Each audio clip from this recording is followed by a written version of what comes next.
tady zase vítám v té veselici. Pamatujete si, co tady všechno v té veselici máme? Tak co třeba? U čeho teďka stojím? Tady. Co to je? Číslo? A jaký má číslo popisný hospoda? 7, ne? 7. A co je tady ještě? Svazarm, že? A to má 13, že? To my všichni víme. A co je tady toto? To je světnička, že? A ve světničce bydlí tetka Suková, že jo? To víme. To je ta, co posledně poradila Honzíkovi. A co je tady? Co je to za rybník? A jak se jmenuje rybník za Veselico? No to je Podolí, správně, výborně. A Podolí je vodník, že? Toho známe. A co je pod Podolím? Co je pod Podolím? Tam dole. Co je tam? Tam dole. Tam je Čertisko, že? Toho taky známe. Ale bude docela hodný ten čert. On tak jenom trochu zlobí. Tak. A jednou v té Veselici byla pouť. A byla sláva a byly sportovní hry. A na ty sešli se všichni dospělí a děcka a závodili. A závodili v čem? V hodu koulí házeli. A házeli v hodu koulí, vzali si koul. Nějakou kouli, tak si uvěr, a raz, tak se upadl myslivečku. Tak, počkej Honziku, první místří, potom růzdy. Počkej, já ti dostanu kouli. Netref tetku. Já podám kouli. Vyním, tak ti nespadne na palec. A připravit pozor. Je to bazar! Myslivečku, to je rekord. Pod Honziku, taky tu jednu kouli. No, ty máš kouli. Připravit pozor. A hopa! No nic možno A co ještě měli za sporty mimo kouli? Co měli? Biatlon, běhali biatlon, že? Na lyžích, to se střílí. Tak se podíváme, jak to zvládli tady ti veselští. Pěkně. Takže připravit se ke startu, pozor.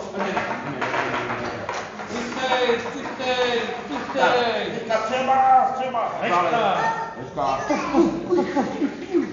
Hopa. Pustej.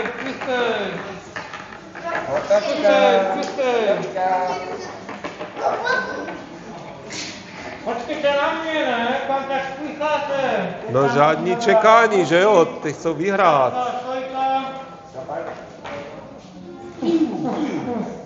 Já budu strefit do roku.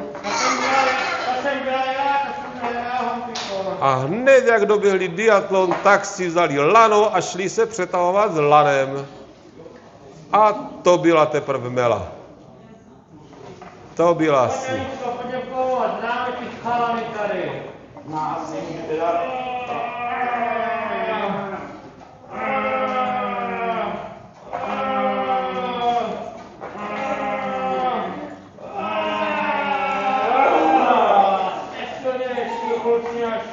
A hned jak se zvidli, tak si dali kámenušky, papír.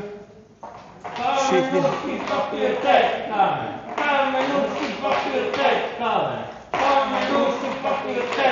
A Honzík vyhrál ten párek speciální a narval se. Ale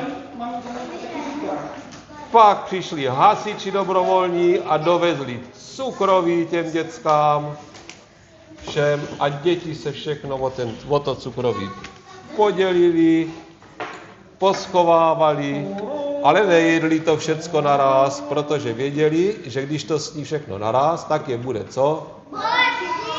Bolet břicho a taky kazit zuby se jim budou, že jo? To taky viděli, že to nebudou. No. A co tetka Suková dělá? Máme tady cukrovou vatu, mňam. Teta, než je to tak. Anička, ty mě můžeš to povídat, já vím, jak dopadla v Perdikové chalupce. Já právě že vím a dám ti radu. Budeš plná. Budou tě bolet, co? A co? No, mluvím, ale nepovídej, maličko, já vím, co mám dělat, já mám zdravý kruh. Tak A nechám to pro sebe. a všechny děcka odešli dom a umyli se, protože moc dobře viděli, že nechcou mít vlka, že jak posledně Honzík chytil, tak si odpočali a chystali se na diskotéku. A tetka Suková, co tetka Suková, která se předspala? Bříško mě bolí. Teta, co se stalo? A bříško mě bolí, zubičky, stoličky, tesáky i řezáky. No teta, já vám dám pomoc, jestli chcete. Ty mě dáš maličká pomoc, no tak povídej, to je bolest, máš babír. No ne, jako to ne, ale nejbližší pomoc je, víš kde? V pekle. Čert ví jak na zuby. Fuj, ten vlček mi bude vrtat zuby. No, klidně si tam nechoď, ale jinak tě to bude bolet. Takže jak chceš, pane Boje? No víško, já teda běžím. A tetka šla do pekla za čertem, protože všichni víme, že čert vždycky pomůže.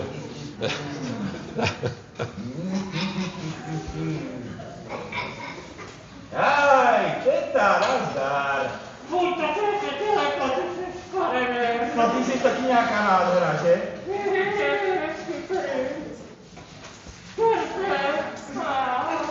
Co ty tady pohledáváš v důli, v pekle?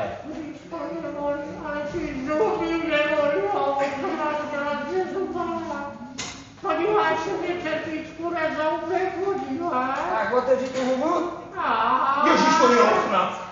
To je vdína do pekla, panečku. To vzdělává. Já jsem zapala moc cukru, Janička mě to říkala, já jsem radu nedala. To chce nasadit korunku. A dáš tam 3 korunku čerpičku, a? Ne, já ne. Ale víš o kom? O někom, kdo má korunku? Kdo má korunku? Kdo má korunku, děti? Kdo má korunku, děcka? A kde ta královna bydlí? Na zámku na Nových Dvorech. Protože královna má jediná korunku, která ti dokáže pomoct. Já ti pomůžu maximálně do třetnice, ale dál tě nepotáhnu.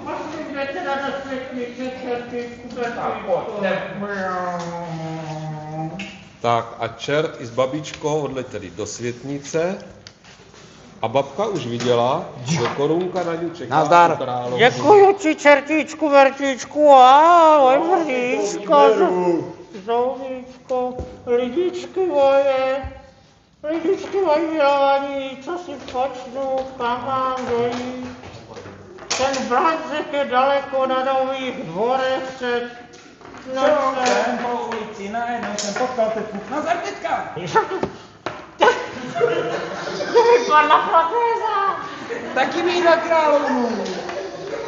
Lidičku, zachraň moje poslední zoubečky, bolí mě zoubečky, bříško mám plný, větry mám, nedostanu se sama na Blancek, prosím tě, můžeš mě, čert mě poradil, můžeš mě, prosím tě, skočit do zámku na Blancek na Nový Dvory pro korunku, královna je hodná, určitě mě pomůže.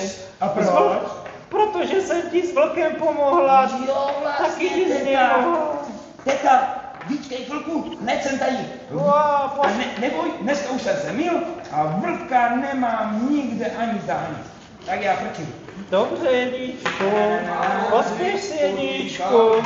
Na Nový Dvory do zámku a rovnou ke královně, protože královna má korunku, že jo, to víme všichni. Dobrý den, Pacholku, co si přeješ? No, já prosím vás vidím za tetu, tu strašně chytrou.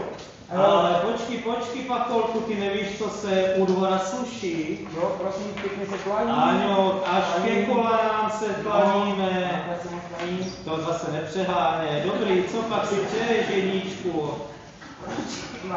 Posílá mě tetka Suková, tak chytrá paní. Zase oselý pán? Ne, jí se něco zaseklo v hubě a ona jí bolí. A ona prosí o korunku, jestli byste jí prosím vás dala. Prosím, prej. Jedničku, korunek máme dost, máme nádhernou královskou korunu na hlavě, ale nebude to zadarmo. Večer pořádáme tady na Banzeku, diskotéku, bude tady pro děti, ale nemáme žádný ozdoby, žádný šperky. Když ti dáme korunku, musíš nám donést šperky pro královské děti a zábavu, ať jsme tady hezky nastrojení. Půjde to, jedničku, seženeš nám ozdoby? Já to nesežím, ale já to věřím a tetka Suková, ona má korekce a ona to zase, ona je šikovná. Jo, teďka má v tom Vavřinču tam známý. Jo. Takže, teta královna, já prosím pěkně slibuju a prosím o tu korunku. Tady vem si Honzíku. A Honzík vzal korunku a utíkal za tetkou do chaloupky. Skočím se jí kopat? Ne. Skočím si na zmrzku? Ne. Jdu za tetou? Jo. Honzíku, kde se loudáš? Ty jsi byl na zmrzlině? Ne, teta, právě že jsem to vynechal radši. Jo, já teto, taky, já ti věřím. Povídej, neseš dobrý zprávy? Nesu výborný zprávy. Tady máš korunku. Wow! Ale za to musíš... Vedle. Tady. Tak, ale... Teta, nech Tady to. už to mám, mě to bolí, promiň, já ani nevím, co dělám. No, teta, dobrá zpráva je, korunku máš, ale teďka za to musíš sehnat na královské diskobál spoustu šperků, no. Není problém, já mám ty konekce ve Vavřínču, jeden telefonát a všechno vyřídím. Dobrá, teta, tak moc rád jsem ti pomohl a díky. Díky za tu korunku. Utíká do pekla za čertem s korunkou. Utíkám teda, to bolí. A bolí zuby a je nafouknutá z toho sladkého. Celá břicho ju bolí. A hlavně ten zub teda, to je problém. Fuj, teta. Tvůj čerte, tebe jsem se zase lekla. No já tebe ještě víc. Robola. Vydám, jupi, čerte, jdi radši dál. No, dobrá. Hej, tetka, co tady chceš? Já mám práce, mám tam nějaký lidi v kotlu, potřebuje vařit. Mám tu korunku od královny. Je pravá, zlatá, krásná, čerte. Ukaž mě ju. Tady si ju vem. A prosím, dělej, co umíš. Tak si sedí do křesla. Ne do hrnca, do křesla. Vypálí, dupa, vypálí. Kde máš to křeslo teda? No tady jak mám to světlo, ne, abych na to viděl pořádně. Tak, otevři tu svou pěknou pusinku. Ježišmarja, co to je, ale... Nech to. Tak, počkej. Nech to, jinak nic nebude. Otevři tu hubu.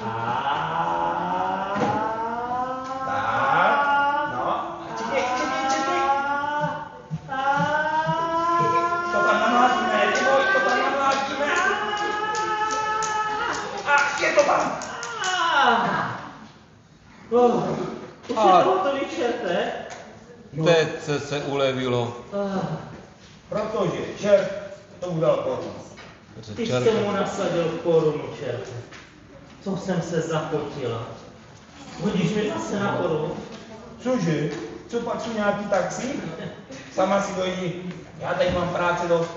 A teďka jde, ale teďku bolí to břicho hrozně a má to nafouknutý a teďka teda nechce jít do vesnice, protože hrozně prdí.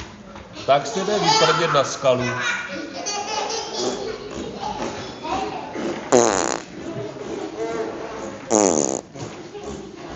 A tetka šla, co krok? to. Ale teďka nezapomněla na to, že má slíbila královně nějaký šperky, tak vzala telefon a jak se tam tak pěkně léčila, tak volala a objednávala ty šperky. 7, 2, 8, 3, 6, ne, teď je co jiného. 7, 2, 8, 1, 1, 2, 3, 3, 7. Haló? Haló? Haló. Dovolal jsem se do Vavřinča. No tady Vavřinec, ale co potřebujete? Já potřebuji šperky, zlatý šperky. Zlatý šperky. A kolik toho tak chcete? Pro celou dědinu. No, pro celou dědinu. Chcete znát částku? No samozřejmě. No tak to je jenom tak za 100 000, prosím pěkně. Pa kolku to se zbláznil? Já sám starosty, to teda přijde s něčím lepšího. Zlatý šperky za 100 000 a nemáš tam něco levnějšího, stříbrný No šperky. já jsem se nezbláznil, možná byste se zbláznila, ale... Já jsem se zbláznila. Stříbrný šperky, prosím vás, máme pro celou dědinu za 10 000. 10 000? Pane Bože, švarla, děti máte 10 000? Ne. 10 000 nemáme. No dobrá, tak jako co byste si představovala teda potom, no? Já bych si představovala za 1000. Jo, za 1000 tady máme podržce, anebo náramky svítící, prosím pěkně. Já zavolám starostovi. No, starosta mi si zavolejte, zrovna je u mě. Takže chcete ty svítící náramky? Beru svítící náramky pro všechny děti a celou dědinu. Dobře, posílám. Za chvilku je to u vás. Naschle. Děkuju. A teďka objednala svítící náramky na tu diskotéku a už jenom čekala, až je pošťák donese. Kde ten pošťák je? Teta Suková. Je to ono? Pošťáku, dobrý den. Takové pytel. Tak mě to podepište. Tady to podepíšu. Doufám, že to není do pekla. Výborně, díky. Naschle. Dušičku, naschle, děkuju. Teďka vzala pytel na záda a odtáhla ho ke královně. Jedničku, že prosím tě pomoc. Já to nechci viníček, ale ty ní pomůžu. Na špárku. A jo, jste si poradili figury. A nejsi žádný kašpárek, jo? Já říkám kašpárek. Kašpárek. Já, byla figuru.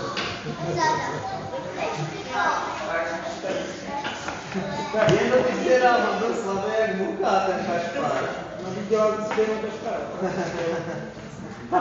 Kašpárek povíne. A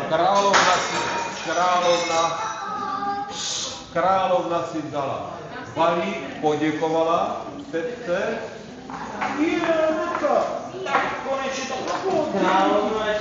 a zavolala děti všechny. Ty přišli za královnou pro náramky svítící. Pojďte, ona vám dá svítící náramky. Protože za chvilku bude diskotéka a na té se budou hodit. A nezapomeňte se pěkně podělit, děcka. A byl zvonec na pohádky byl konec.